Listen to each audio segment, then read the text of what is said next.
எல்லோருக்கும் வணக்கம். இன்றைக்கி ராஜயோக சீரீஸில் அஷ்ட சக்திகளில் நம்ம பார்க்கக்கூடிய சக்தி பவர் டு டாலரேட், பொறுமை சக்தி. நான் இந்த ராஜயோகம் ஒரு 7 இயர்ஸாக ப்ராக்டிஸ் பண்ணுறேன். நான் எப்படிப்பட்டவன் ஒரு எக்ஸாம்பிள் சொல்கிறேன். சின்ன வயசில் எப்படி இருந்தேன்? சின்ன வயசில் நான் விளையாடும் போதெல்லாம் யாராவது இல்லாதது பொல்லாதது சொல்லி எனக்கு கோவம் உண்டாக்கிட்டாங்கன்னு வச்சுக்கோங்க. சம்டைம்ஸ் இதெல்லாம் நடந்திருக்கு. நான் என்ன பண்ணியிருக்கேன்னா, கோவத்தில் ஒருத்தனை அப்படியே தூக்கின்னு போயிட்டு ஒரு முள் புதரில் தூக்கி போட்டிருக்கேன். அவன் எழுந்து வரும்போது உடம்பு ஃபுல்லாக ரத்தம். அது அவ்வளோ கோவக்காரனாக இருந்தான். ஃபஸ்ட்டு நமக்கு தெரிஞ்ச ஒரே பாஷை அடி தான். நான் இந்த 7 வருஷத்தில் எனக்குள்ளே வந்த மாற்றத்தை என்னாலே நம்ப முடியல. கோவத்தை அந்த அளவுக்கு அடக்க முடிஞ்சிருக்கு. இதுக்கு முக்கியமான காரணம் இந்த பொறுமை சக்தி, பவர் டு டாலரேட். எல்லாத்தையும் ஈஸியாக கற்றுக்க முடிஞ்சது பிகாஸ் ஆஃப் இந்த ராஜயோக மெடிடேஷனால். புரியுதுங்களா? இப்போது ஒரு ஜோக்குக்கு சொல்லுவாங்க, இந்த மாதிரி ஒருத்தர் என்ன பண்ணுறாருன்னா, கோவத்தை அடக்கிறதுக்காக ஏதோ ஒரு எக்ஸசைஸ், ஒரு கிளாஸ் போகிறாரு, கற்றுக்கிட்டாரு, கோவத்தை அவர் கண்ட்ரோல் பண்ணியிருக்கிறார். அப்போ அவர் ஃப்ரெண்டு ஒருத்தர் கேட்குறாரு, என்னப்பா உங்களுக்கு சீக்கிரம் கோவம்லாம் வரும், இப்போ கோவத்தை அடக்கிறதுக்கு ஏதோ கோர்ஸ்க்கெல்லாம் புரியாமல் எப்படி குறைச்சிருக்கியே, ரீலாகவே அந்த மாதிரி கோர்ஸ்க்கெல்லாம் போனால் கோவத்தை குறைக்க முடியுமா? சொல்லலாமா, குறைக்க முடியும். நீ அப்படிப்பட்டவன் இல்லையே, உனக்கு சீக்கிரம் கோவம் வந்துடுமே. இல்லை நான் கோவம் சத்தியமாக சொல்ல, உனக்கு கோவம் போட்டுச்சு. சொல்கிறான்ல கோவத்தை குறைச்சேன்னு. புரியுங்களா? முன்னாடி அவர் ஃபஸ்ட்டு டைம் கோவம் வரும், இப்போ 3வது 4வது 5வது கேள்வியில் தான் இருக்கும் கோவம். இதுவே வெற்றி தான் சொல்கிறேன். இந்த பவர் டு டாலரேட்டில் இது மாதிரி ஒரு ஸ்டேஜாக தான் நம்ம போக முடியும். எனக்கு கோவம் சீனா கோவம் வராதுன்னு இல்லை. இப்போ அந்த கோவத்தோட டைமு லேட்டாகும். நான் அது முயற்சி பண்ணுறேன். புரியுதுங்களா? இந்த பவர் டு டாலரேட் நிறைய விஷயங்கள், எனக்கு நிறைய மாற்றங்கள் எனக்கே நல்லா தெரியும். முன்னாடி யாராவது ஏதாவது சொன்னால் போதும் உடனே நம்ம டென்ஷன் பார்ட்டின்னு சொல்லணும், அப்படி தான் இருந்தேன். இப்போ இந்த ப்ராக்டிஸ்க்கு அப்புறம் எனக்கு நிறைய பொறுமை சக்தி வந்திருக்கு. நான் நினைக்கிறேன், ட்ராமாவில் அவங்க தாட்டை சொல்கிறாங்க, எதுக்கு நான் அதை பற்றி ஃபீல் பண்ணி நான் ஏன் என்ன டென்ஷன் பண்ணேன்?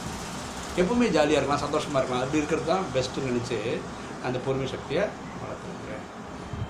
இப்போ பாருங்களேன், பவர் டு டாலரேட்டில், பொறுமை சக்தியில் இப்போ சில பேருக்கு கேட்டிங்கன்னா நல்லா படிச்சிருப்பாங்க, வேலைக்கு அப்ளை பண்ணுவாங்க, இன்டர்வியூ போவாங்க, அது ஒர்க் அவுட் ஆகாது, 2வது போவாங்க, 3வது போவாங்க. ஒரு 4-5 இன்டர்வியூ போனோன்னா அவங்க வெறுத்தே போயிடுவாங்க. அடப்பா, இனிமேல் நான் இன்டர்வியூக்கே போக மாட்டேன். ஏன்? அவங்களோட பொறுமை சக்தி கம்மி. அதை ட்ரை பண்ணுற எஃபர்ட் விட்டுறாங்க. இந்த ராஜயோகம் கற்றுக்கிட்டாங்கன்னா அவங்க நினைப்பாங்க அடுத்ததில் கிடைக்கும், இனி அடுத்ததில் கிடைக்கும். அந்த சக்தியோட இது எக்ஸ்பேண்ட் ஆகும். ட்ரை பண்ணோம்னா நிறைய கிடைக்கும். எனக்கு கிடைக்காம வேறு யாரும் கிடைக்கும். ஏன்? இந்த எண்ணங்கள் உருவாகும். புரியுதுங்களா? ஸோ அட்டெம்ப்ட்ஸ் இன்க்ரீஸ் ஆகும். தோல்வின்ற பயம் போக ஆரம்பிக்கும். ஏன்னா பொறுமை சக்தி அது கற்றுக் கொடுக்கும். நமக்கு இனியும் கொஞ்சம் ட்ரைனிங் தேவை. அப்போ தான் நம்மளால் ஜெயிக்க முடியுன்ற எண்ணங்கள் வரும். ஈஸியாக விட்டு கொடுத்துருவாங்க சில பேர், என்னால் முடியாதுப்பா, எனக்கு வராதுப்பா. இல்லை, அந்த பொறுமை சக்தி இந்த ராஜயோகம் பண்ணும்போது அதிகமாகிறதுனால அவங்களுக்கு அந்த சக்தி கிடைக்கிறது. இதை பாருங்கள், அந்த பொறுமை சக்தியில் ராஜயோகத்தில் அதிகமாக சொல்லித்தர விஷயம் இது தான். ஒரு மரம் இருக்குது, அதை நீங்கள் கல்லை விட்டு எரிஞ்சிங்கன்னா என்ன பண்ணும்? மரம் திருப்பி அடிக்குமான்னு இல்லை.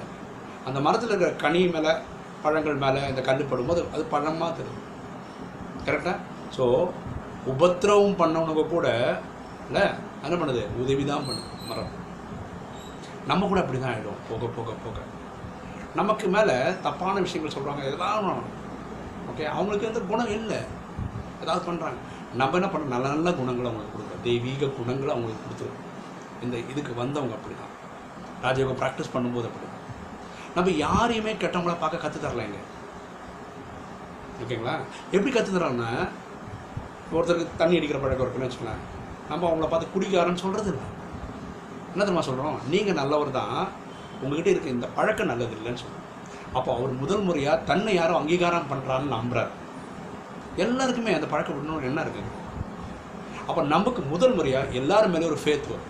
ஒரு நம்பிக்கை வரும். இப்போ கோவம்னு வச்சுக்கோங்க, யாராவது நான் இனி ஒரு கோவக்காரனை பார்த்தேன்னு வச்சுக்கோங்களேன், நான் அவர் மேலே கோவப்படுறதே கிடையாது. என்ன அவரை மாற்ற முடியாதுன்னு நம்புறதில்லை, எனக்கு ஒரு நம்பிக்கை வருது. ஏன்னா நானே மாறி இருக்கேனே, நானே ஒரு நல்ல எக்ஸாம்பிள் ஆச்சே. ஓகே, அப்போ என்னால் மாற முடியும், அவரால் மாற முடியும்ல. ஏன்னா இந்த பொறுமை சக்தி எனக்கு இத்தனை வருஷம் ஆச்சு, அவங்களுக்கு மேபி ஒரு வருஷம் கம்மியாக வரலாம், ஒரு வருஷம் அதிகமாகலாம், கண்டிப்பாக ஆகலாம். இல்லை ஆகும்ல. மரம் எப்படி கனியை தருதோ அதே மாதிரி நம்ம பொறுமை சக்தியும் வளர்த்து நல்ல நல்ல குணங்களை கொடுத்துட்டே இருக்கும். கேட்குறவங்க என்ன வேணா பேசுவோம், என்ன வேணா சொல்லணும், நம்ம எல்லாருக்குமே நல்லதே கொடுக்கும். ஸோ அஷ்டசக்தியில் இந்த பவர் டு டாலரேட் தேவை. இப்போ குடும்ப பிரச்சனை பாருங்களேன், ஏன் பிரச்சனை வருது? மனைவி ஏதோ சொல்கிறாங்க, உடனே நாங்கள் டபால் எகெயின்ஸ்ட் எதாவது சொல்லிடுறோம், குழந்தை ஏதோ சொல்லி நம்ம எதாவது சொல்லிடுறோம், அப்பா அம்மா சொல்லி எதாவது சொல்லிடுறோம். அப்படி இல்லாமல் அமைதியாக இருங்க. என் வீட்டில் ஒரு நீர் எக்ஸாம்பிள் சொல்கிறேன். என் வீட்டில் 3 டிவி இருக்குது. ஒரு டிவியில் எங்கள் அம்மா காலம்பரம் சாயந்தரம் வரைக்கும் சீரியல், ஒரு டிவியில் எங்கள் அப்பா ராமாயணம் மகாபாரதம் பார்த்துட்டு இருக்காங்க, இனி ஒரு டிவியில் மனைவி குழந்தைகள் அவங்க இஷ்டத்தை பார்க்குறாங்க. இத்தனை டிவி இருந்தால் நம்மளால் இருக்க முடியறதில்ல. இங்கே ராஜயோகத்துக்கு வரதுக்கு முன்னாடி எப்பாவது கிரிக்கெட் மேட்ச் இருந்தான்னு வச்சுக்கோ, அவ்வளோ க்ரேஸ் எனக்கு பார்க்குறதுக்காக. கோவத்தில் டிவி எடுத்துட்டு உடைக்க போயிருக்கேன் நான். ஏன்? கரண்ட் பில்லு நம்ம கட்டுறோம், டிவிக்கு எல்லாமே நம்ம பண்ணுறோம், ஆனால் நம்ம நினச்ச ப்ரோக்ராம் பார்க்க முடியாது.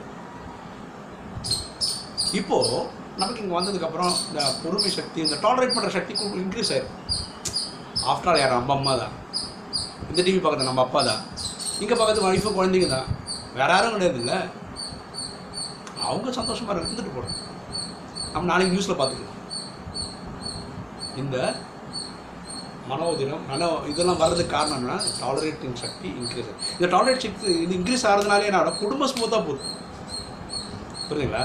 ஸோ இந்த அஷ்டசக்திகளில் எல்லா சக்தியுமே இந்த டைமில் குடும்பம் ஓடுறதுக்கே ரொம்ப யூஸ்ஃபுல்லாக இருக்கும். புரியுதுங்களா? ஸோ இது ஸ்லோவாக அழகாக இந்த குவாலிட்டி நமக்குள்ளே வந்துடும். நீங்கள் கஷ்டப்பட்டு பொறுமை சக்தியெல்லாம் கொண்டு வர வேணாம், ராஜயோகம் ப்ராக்டிஸ் பண்ணுங்க, தானாக வந்துடும். எல்லாமே ஆட்டோமேட்டிக்காக தான் நடக்கும். புரியுதுங்களா? ஸோ டாலரேட் சக்தி, பொறுமை சக்தி ராஜயோகத்தில் கண்டிப்பாக கிடைக்கிறது. அது நான் ஒரு லிவிங் எக்ஸாம்பிள். அதை ப்ராக்டிஸ் பண்ணுற எல்லாருக்குமே தெரியும். நீங்களும் பண்ணி பாருங்கள், உங்களுக்கும் வந்துடும். உங்களுக்கு இந்த வீடியோ பிடிச்சிருக்குன்னு நினைக்கிறேன். பிடிச்சிருக்கவங்க லைக் பண்ணுங்கள், சப்ஸ்கிரைப் பண்ணுங்கள், ஃப்ரெண்ட்ஸுக்கு சொல்லுங்கள், கமெண்ட்ஸ் போடுங்க. தேங்க்யூ.